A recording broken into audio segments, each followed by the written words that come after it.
Prière contemplative. Du fond de l'abîme jusqu'à l'aube, une prière de repentance et d'espérance, basée sur les psaumes 31, 51 et 130. Ferme les yeux, si tu le peux. Et juste pour ces quelques minutes, dépose tout. Dépose ton téléphone, dépose tes listes, dépose le bruit du monde qui te dit que tu dois être quelque chose, prouver quelque chose, paraître quelque chose. Il n'y a personne ici qui te juge, il n'y a que toi, et celui qui te connaît mieux que tu ne te connais toi-même. Seigneur, nous venons à toi ce soir comme nous sommes, pas comme nous voudrions être, pas comme nous faisons semblant d'être devant les autres, pas comme nous nous présentons sur nos écrans avec nos sourires arrangés et nos vies filtrées. Nous venons tels que nous sommes vraiment, fatigués, parfois honteux, parfois épuisés de porter ce que personne d'autre ne voit. Et Seigneur, en ce moment précis, je pense à celui ou celle qui m'écoute. Toi qui portes quelque chose en secret depuis si longtemps. Toi qui te couches le soir avec une pierre sur la poitrine. Toi qui souris dehors et qui pleures dedans. Seigneur, regarde cette âme. Tu la connais déjà. Tu connais son nom. Tu connais sa nuit. Premier temps, nommer la douleur. Psaume 31. Seigneur, comme David, nous te disons ce soir, nos os dépérissent. Notre force s'épuise à porter ce que nous n'avons jamais osé dire. Nous avons couru loin de notre douleur. Nous avons changé de ville, changé de travail, changé d'amis, en espérant que la fuite suffirait. Elle n'a jamais suffi. Alors ce soir, Seigneur, nous arrêtons de courir. Nous posons les mots sur ce qui nous ronge. Nous te disons « J'ai mal ». Nous te disons « Je suis seul avec ça ». Nous te disons « Je porte une honte que personne ne voit ». Et toi, Seigneur, tu réponds ce que tu as toujours répondu à David. Tu es mon refuge. Pas un refuge qui nie ma douleur. Pas un refuge qui me dit que ce n'était pas si grave. Un refuge qui me regarde dans les yeux et qui dit « Je te tiens quand même ». Seigneur, les temps de notre vie sont dans ta main, pas dans la main de notre passé, pas dans la main du jugement des autres, dans ta main. Deuxième temps, la confession, psaume 51. Seigneur, nous arrivons maintenant à l'endroit le plus difficile de cette prière, l'endroit où nous arrêtons de nous justifier. Tu connais ce que nous avons fait, tu connais les mots que nous avons dits et qui ont blessé, tu connais les choix que nous avons faits dans le noir, persuadés que personne ne verrait jamais. Tu connais les mensonges que nous portons depuis si longtemps qu'ils sont devenus une seconde peau. Et ce soir, Seigneur, nous ne nous cachons plus. Comme David devant Nathan, nous reconnaissons « C'est moi qui ai péché, c'est moi qui ai blessé, c'est moi qui ai trahi, c'est moi qui ai menti. » Aie pitié de nous, ô Dieu, dans ta bonté. Selon ta grande miséricorde, efface nos transgressions. Lave-nous complètement, purifie-nous. Notre péché est constamment devant nous, Seigneur. Il nous suit, il connaît notre adresse. Mais ce soir, nous te le confions. Nous arrêtons de le porter seul. Crée en nous un cœur pur, ô Dieu. Pas un cœur réparé, pas un cœur amélioré, un cœur créé. Quelque chose de nouveau que toi seul peux faire naître là où il n'y avait que des cendres. Ne nous rejette pas loin de ta face, Seigneur. Ne nous enlève pas ton esprit.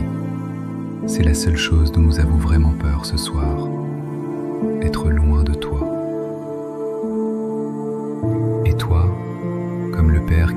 envers son Fils prodigue, tu cours déjà vers nous, avant même que nous ayons fini notre phrase, avant même que nous ayons trouvé les mots justes.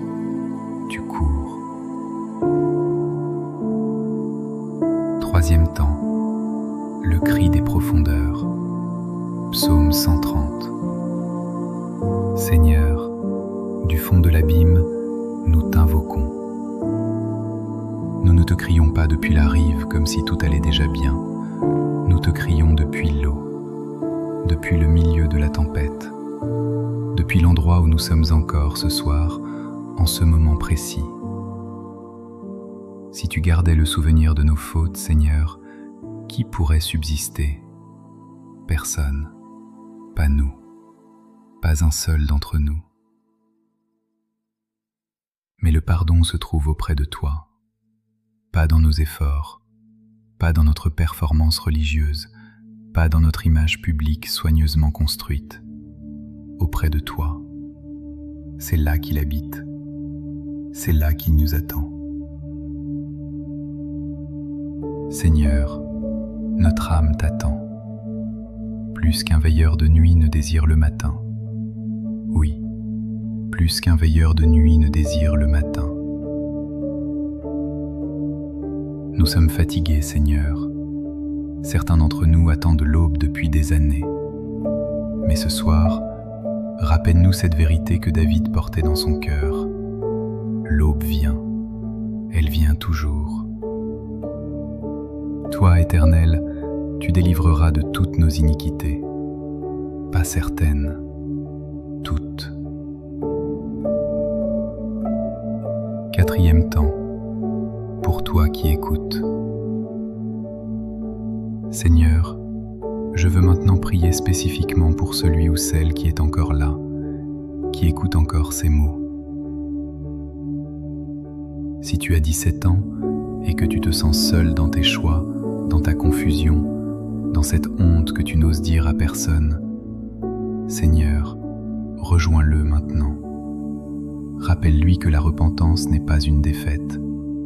C'est la preuve qu'il est encore vivant spirituellement. Si tu as 45 ans et que tu portes les cicatrices d'un mariage abîmé, d'une carrière qui a coûté ta famille, de relations brisées que tu ne sais plus comment réparer, Seigneur, rappelle-lui qu'il n'est pas trop tard, qu'il ne sera jamais trop tard tant qu'il respire. Et si tu as 70 ans, 80 ans, et que tu portes des regrets depuis 40 ans, des mots jamais dits, des réconciliations jamais faites, Seigneur, rappelle-lui que l'espérance n'a pas de date d'expiration, que ta main reste tendue jusqu'au dernier souffle. Cinquième temps, la navoie. Et maintenant, Seigneur, je veux que celui qui écoute imagine quelque chose avec moi. Imagine la nuit la plus noire que tu aies jamais connue. Pas de lune, pas d'étoiles, un silence total, sauf ton propre souffle.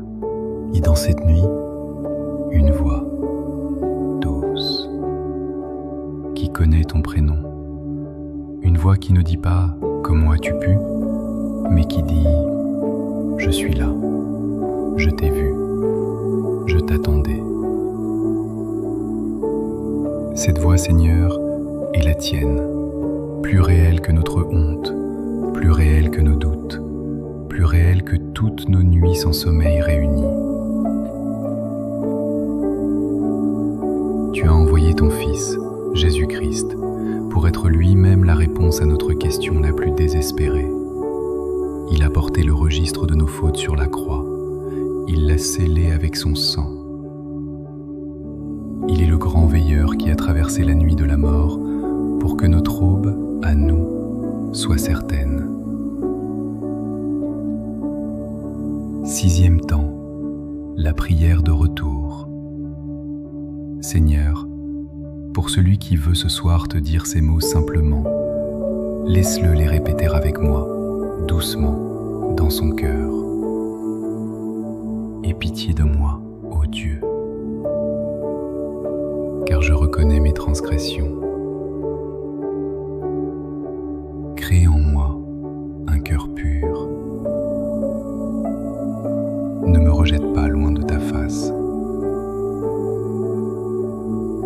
toi, Seigneur, qui as entendu David, tu entends cette prière aussi, parce que tu l'entendais déjà, parce que tu l'as entendue avant même qu'elle ne commence, parce que tu attendais.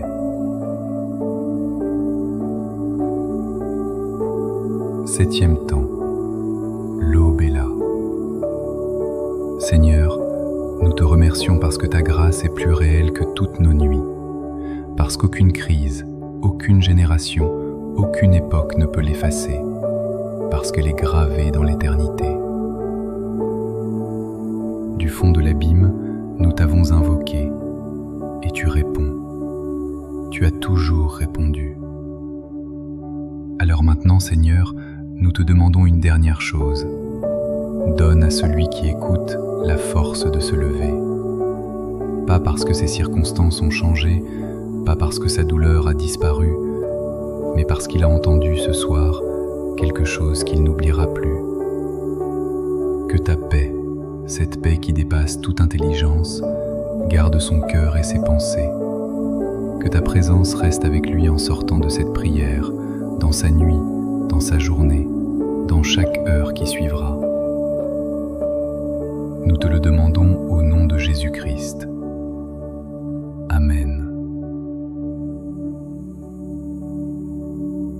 Lève-toi, ami. L'aube est là. Elle est venue ce soir à travers ces mots, pour toi. Si cette prière t'a touché, reste un instant de plus avec nous. Abonne-toi à Veille Prière et Espérance et active la cloche. Et si tu connais quelqu'un qui a besoin d'entendre cette prière ce soir, partage-la maintenant. Il est peut-être en train d'attendre exactement ces mots.